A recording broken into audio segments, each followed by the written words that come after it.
Hello, my name is Michele, and you're listening to Profit is a Choice. Have you heard of quiet quitting? Maybe you've seen it or you've felt it in your business or when speaking with a colleague. Quiet quitting is hard to say, big words, right? Quiet quitting is defined as an emotional quitting instead of a physical quitting. And so on the podcast today, we're going to explore what quiet quitting is, how it occurs, and how we can prevent it in our firms. Every day, empowered entrepreneurs are taking ownership of their company financial health and enjoying the rewards of reduced stress and more creativity. With my background as a financial software developer, owner of multiple businesses in the interior design industry, educator, and speaker, I coach women in the interior design industry to increase their profits, regain ownership of their bottom line, and to have fun again in their business. Welcome to Profit is a Choice.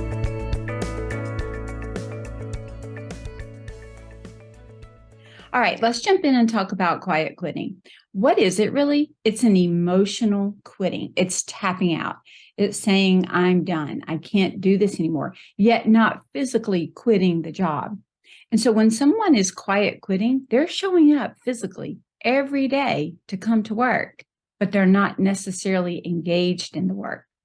Many are saying that they don't know how they fit into the company, or they don't understand the company goals or the mission or the vision, or they don't even see how they fit in to where the company is going, how what they do is important. They just don't feel like they fit.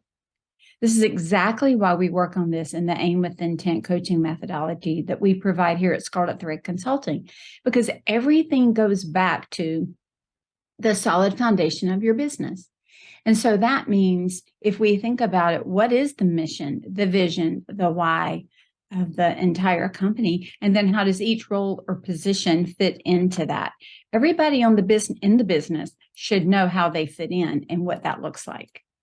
When someone is only there for a paycheck and they just don't care, then you can look at that as a form of quiet quitting. And I've heard some of you say that, well, it's like they're just coming in to get paid. But here are some other signs of quiet quitting. Work is being done at a bare minimum.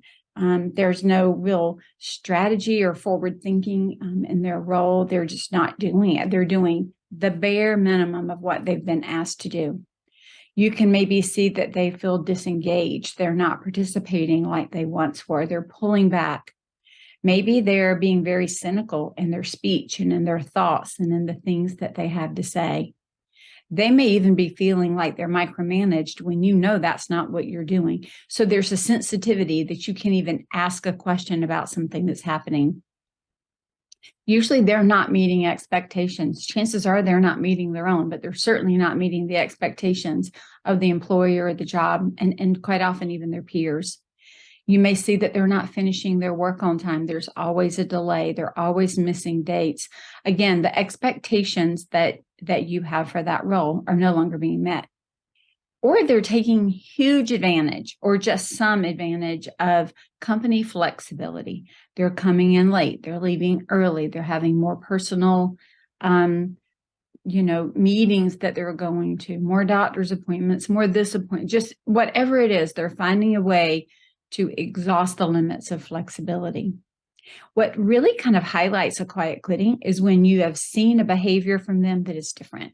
In other words, perhaps when they first started, they were more engaged and they were excited about their role, so that you really see the difference. If someone's acting like this from day one, then it's probably the wrong hire. But we're talking about someone who had been engaged, who had been working, who had been showing up and doing their job in a great way. And then all of a sudden they're not. That's when we start to see quiet quitting happen. My question for you is, are you seeing any of this in your office? Certainly we all have life situations that come into play that make us feel overwhelmed, and every day could be a little different, just even the journey of putting one foot in front of the other. We probably all felt that. The difference is we can't stay in that place forever. And so when you have a teammate or an employee who's continuing to stay in that, then that might mean that we've got a bigger problem on our hands. So here are a few ways that we can prevent quiet quitting. and some areas that we could focus on. The first is to prevent large workloads, all for an extended period of time. We all have seasons where we have more work to do than we might at other times. But when we have huge work expectations that go on for a long period of time, that can be overwhelming and cause quiet quitting. I've mentioned before, it's not like we can live our life or run our business on a Peloton all the time. We have to take a step off. We have to have moments of recovery. So if you have huge workloads, one of the things that you can do that's good for your team is to make certain that you give them time off so that there are times of really high levels of work and times where it's not so busy. Another thing is to make sure that we're compensating properly. Underpaying and overworking is just going to create a firestorm, and people are going to get exhausted and they're going to quiet quit. Another thing is to listen to employees and invite them into conversations appropriately. People want to be heard. They want to be seen. They want to know that they matter. Many times people quiet quit because they feel like they don't matter, or they don't matter to the job, or that nobody cares. Create healthy boundaries in the office and between the office and home. So make certain we hear that work-life balance, and I know that it can sometimes become very cliche, but when the workload is so overwhelming and that extends so far and so wide, and people don't feel like they can stop and go home to reset and rejuvenate and rest to come back, that's going to cause quiet quitting.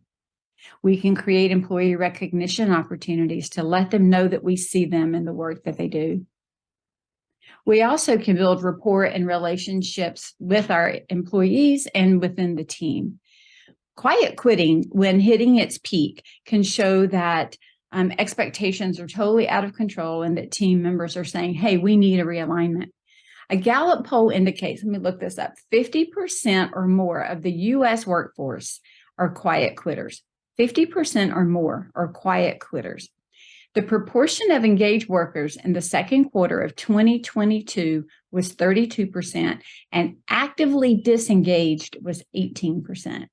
The decline, it says, began in the second half of 2021, especially related to clarity and expectations of the job as we had just gone through the changing dynamics, of our workforce with the pandemic and all the working conditions.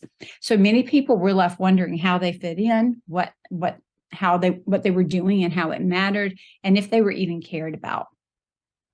One of the best ways that studies show to stop or reduce quiet quitting is to have a meaningful conversation with each person on your team once a week for 15 to 30 minutes. So, run outside and grab a cup of coffee, or sit down and just ask them how they're doing, just those connections. What's also interesting, let me see, those age 35 and under are the most disengaged. I know that's probably not a shock to many of us who are in the hiring, but they're the most disengaged. So we've got to find ways to pull these people in and to make them feel seen and heard and like they're a part of something. Every one of us wants to feel like what we do matters. And so maybe you've heard it said before, either on this podcast or in other places, people don't leave bad companies, they leave bad managers. So this is just another example where we can give an opportunity for somebody to be seen and heard, and not unseen, unheard, disenfranchised, not a part of the whole, so they feel like they need to give up. Make time to meet your teammates where they are. Listen, I am not saying that this is all a management problem, because it's not. But I am saying that as managers and as leaders of our company, if we want it to be a healthy place, it's going to start from the top down. We have to create healthy habits within the company. So while it may not be something that we've done, it is something that we have to manage. Grab that cup of coffee, have the conversation, create an open door policy that's really open. See, as the owner and the manager, if we are so busy that our teammates and our employees don't even feel like they can come talk to us for 5 or 10 minutes one time a week, then we're too busy. And they feel then, guilty for even thinking they're breaking into our time to have a conversation. That's the last thing that we need. What we need is for them to feel like we're working as a team to solve the problems that our clients have. And you, as the manager and the leader, are there to take care of the employee, and the employee is there to take care of that client. And so we all have to work together to create healthy habits to allow us to do that. Your employees are going to stay longer, and your work environment will be much more productive. Leading a team is challenging. So if you need help getting that done, that's exactly what we do here at Scarlet Thread Consulting. So hop over to scarletthreadconsulting.com, sign up for a discovery call. Let's get in there and have a conversation about how we can help and support you as you help and support your team. Let us help you build profitable employee relationships, because we all know profit doesn't happen by accident.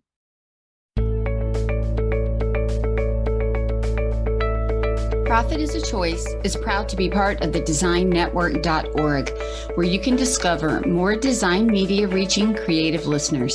Thanks for listening, and stay creative and business minded.